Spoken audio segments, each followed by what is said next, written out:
ওরা আপনার রিজিক, শোনেন এই জায়গাটা ভালো করে শোনেন, ওরা আপনার ভিতরে একটা টেনশন ঢুকিয়ে দিয়েছে, পরিবারের মাধ্যমে হোক আর সমাজের মাধ্যমে হোক, অথবা এই আপনার এই সোসাইটির মাধ্যমেই হোক, রাষ্ট্রের মাধ্যমে হোক না কেন, টেনশনটা হচ্ছে যে আপনার বেকারত্ব আপনাকে দূর করতে হবে, রিজিকের পেরেশানি আপনার ভিতরে ঢুকিয়ে দিয়েছে।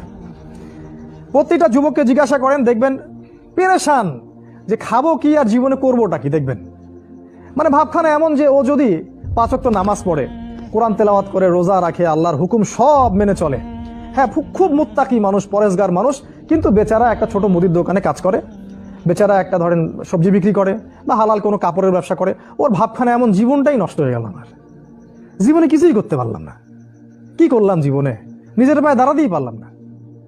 এই যে কনসেপ্টটা মাথার মধ্যে ঢুকিয়ে দিয়েছে, এটা ওই পশ্চিমাদের থেকে আসছে আর কি। পশ্চিমা থেকে দেশে দেশে, এই দেশ থেকে গভর্নমেন্ট এবং সমাজের মাধ্যমে সব যুবকদের মাথায় মাথায় জীবনে প্রতিষ্ঠিত হতে হবে, দাঁড়াতে হবে। এর মাধ্যমে আপনি কি বোঝাচ্ছেন? ওই ছেলেটা তো আল্লাহর কাছে অনেক বেশি পছন্দের, যে আল্লাহ পাকের সব হুকুম আহকাম মেনে চলে এবং হালাল খায়, মাশাআল্লাহ। আল্লাহ পাক তাকে সত্যবাদী নবীদের মর্যাদা দিবেন ইনশাআল্লাহ।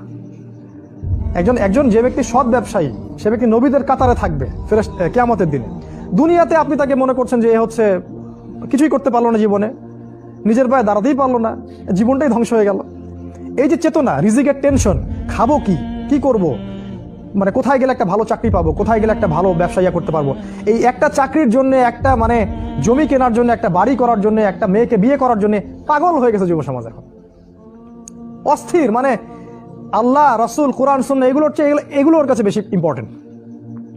আর এর জন্য আমাদের পরিবারের কর্তারাও সমানভাবে দায়ী, অবশ্যই দায়ী, কারণ তারা ছেলে মেয়েদের মেন্টালিটি বুঝতে চান না।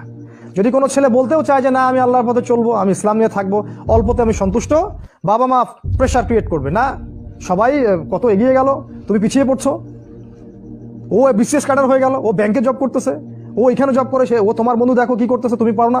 এই যে বিষয়গুলো বাবা মা ঢুকায় ভিতরে, তো রিজিকের টেনশন এটা আপনার ভিতরে ঢুকিয়ে দিয়েছে।